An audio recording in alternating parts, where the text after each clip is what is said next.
Love me. That's it. Just a simple request. That's all I wanted to do was just come here and just say love me. Actually, I'm being told by my non-existent producers that it's actually the name of the film that I watched, starring Kristen Stewart and Yuen. So that would make me John Starr from ActMovieGuy.com, your favorite blind film critic, and this is my review of a film called Love Me, which is a 2025 film released by Bleecker Street for our consumption. Click like and subscribe because that's one day we won't be here and the robots will have to know who to I don't know, mimic. Wouldn't it be great to know that somewhere out there will be a toaster oven that will learn how to be just like me? Anyway, so this is basically a two-person film with Kristen Stewart and Yuen, who are both Oscar nominees. Fun fact. And I don't even know where to begin, man. If you're here, you may not know anything about this movie, so this is going to sound really dumb and really weird to you. But it's a romantic comedy about a buoy and a satellite. And no, that is what it is about. It's it's a romance between a buoy and a satellite. And that is what this movie is. I'm not fucking with you. So the movie opens up and Earth has devolved into, I guess nobody lives here anymore. We all died or left the planet or something. And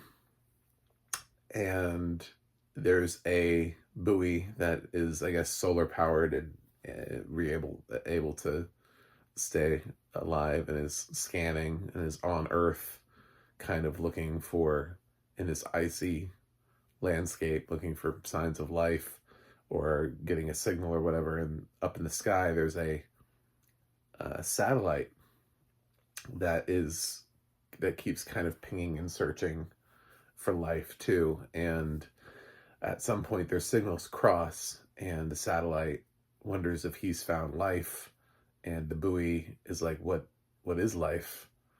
Am I human? And I guess the internet's still up because she connects to it and sort of looks at the internet, like all of it, and decides what being a human is. Watches a YouTuber that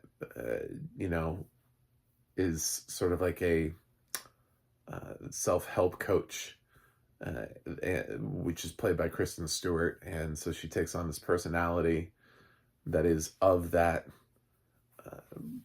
person, and her name is Me, and or Mia, but Me, and then she's trying to communicate with the satellite, and she's gotten really excited about, yes, I'm gender assigning these things because based on Kristen Stewart and Yuen voicing, she has created like a social media profile, and she's like, oh, you could do this, and then if you created a profile too, then we could be friends. Do you want to be friends? So they start off by creating a profile. So she's like, what's your name? And she's like, I am. Like, he doesn't know what his name is. I am. So his name becomes I am. We don't have a name. So his name is I am. I am. I am. Okay. So this all leads out to eventually them figuring out how to have like literal like virtual bodies living in a space together.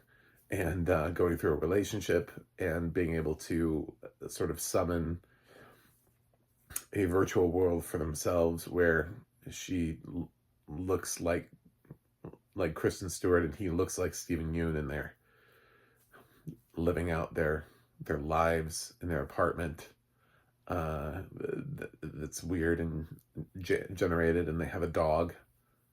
I think it's just named Dog. I don't think it ever had a name. And they just kind of go through life, through going through the weird sort of what they think humans did. You know, it's how we put ourselves. It's shit like I'm doing, but then like if we're no longer here, and then aliens come and they're watching this and they're like, so this is what humanity is, and they don't really have our books. They, for some reason, they only have access to our digital content, so they're just watching a whole bunch of TikTok videos, and I'm like, yeah, okay, so that's what humans are. Not really, but okay. So it's a hyper realized version of humanity that they've decided to take on and reflect based on how we put ourselves out there on the world on social media, which is an interesting take on the film, except for the fact that the film has no vision uh, into the future. So it's all about social media where we are now. So in order for this film to work, the world would have to end tomorrow and then capture it, because there really isn't a lot of indication in the film that that we've moved much past this, which is exactly what social trends do. Like we're in the middle of something now, but we won't be in the middle of something later. It'd be like if you make a movie, if this movie had come out around the same time Vine was a thing, right? Vine was really big for 5 minutes, to the point where a filmmaker could have mistaken the fact that Vine was not like a overnight sensation that would burn out really quickly, or somebody would figure out how to do it or ruin it. Basically they ruined it is what it was. And then, they're basing off the fact that, I don't know, years down the line, people are going to be watching Vine, but they're not. Nobody looks at Vine anymore. It's so, I don't know. Depending on when you think the world is collapsing, it's really weird to use what they've selected off the internet, almost like the internet stopped at a certain point, and this is all the entertainment that they ever have. And it's whatever the filmmaker chose, whatever the filmmaker selected. Like like me ends up watching Friends, and they watch Friends together, and they talk about the theme song. I'm like, Friends? You have access to everything, and Friends is the TV show? I mean, yeah, it's a big show, but at the same time, when you're a robot, you don't really know what the difference is between old TV, new TV. Everything is sort of relative at that point. So there's no reason to say that it couldn't have been I Love Lucy, or even just, I don't know, a more astute, more pointed commentary by doing something where maybe like a robot was involved, or even something more along the lines of like My Favorite Martian. Like, yeah, I don't know, Friends, but I think that's how they saw their idyllic life.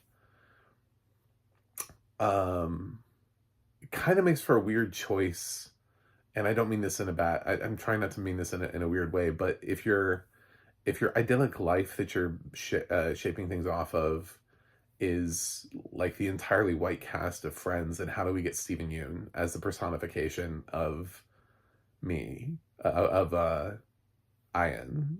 Why? How did we get to that? Like, what did he consume to lead him?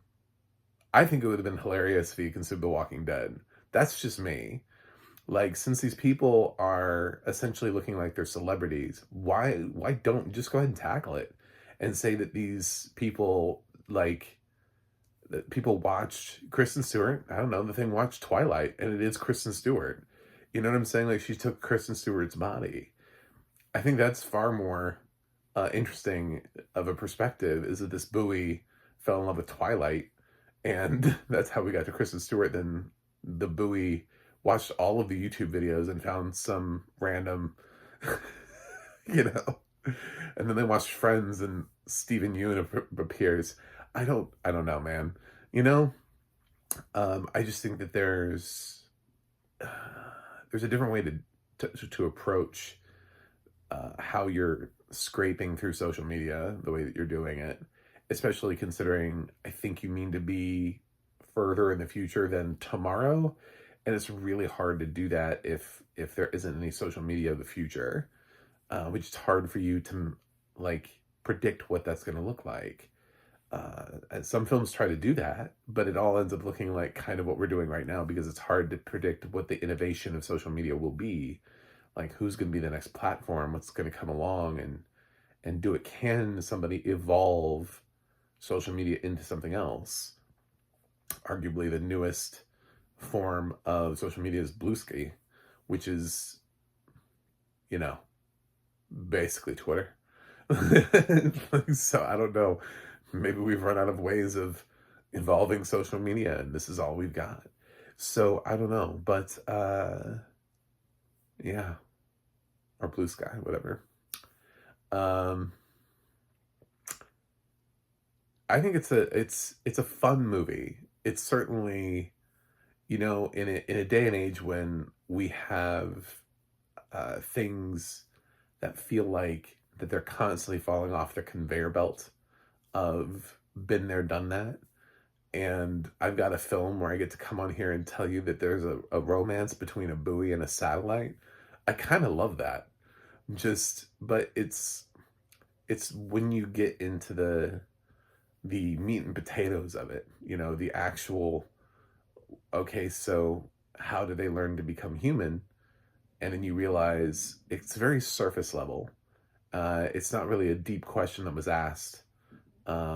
And they certainly didn't have nearly as much fun with it as they could have had, with misinterpreting things and seeing something online and thinking something's popular when it really isn't, or fads. You know, when something, just because something's online doesn't necessarily mean, I mean, they could be doing the ice bucket challenge just because everybody did it and not understand why it was that anybody was ever doing it to begin with. So I think the struggle for humanity is going through those experiences as well, those temporary moments in time, which is what is propagated all over the internet, are these little moments where it's like, oh, it's really cool to do this thing, so we're gonna do this thing right now, but we won't be doing it 6 months or a year from now. So like when everybody was trying to like snort cinnamon or eat like a spoon of whatever the fuck they were doing with cinnamon, I don't know, but kids are dumb sometimes. Anyway, yeah, this is it's an interesting movie. It is an interesting movie. Obviously, the closest comparison would be Wall-E, except for the fact that this isn't Wall-E, because Wall-E and Eve basically communicate the whole film through just saying each other's names back and forth. Like, they don't have much communication skills. Here, it would be like, it's like if Wall-E and Eve were able to download everything and they picked up language from that and learned how to become human through that experience, which is something that Wall-E doesn't do. Wall-E treats itself more like a silent film at times than it does a film laden with dialogue, which is what Love Me does. So this is an interesting swing. Certainly, I don't think it's going to get any awards attention, but it might make a couple critics lists at the end of the year, just for being unique, just for being like its own thing and cutting its own path and trying to do something different in a sea of you know, Netflix movies that feel like we've been here before, and horror movies that feel like we've been here before, and sequels and superhero movies and revivals, remakes. The rest of this shit that we're going to get all year long. So we've got a Toxic Avenger movie coming and people are excited about it. I'm like, great. It's another remake. Like, I'm sure this will work out fine because we have such a great history with remakes.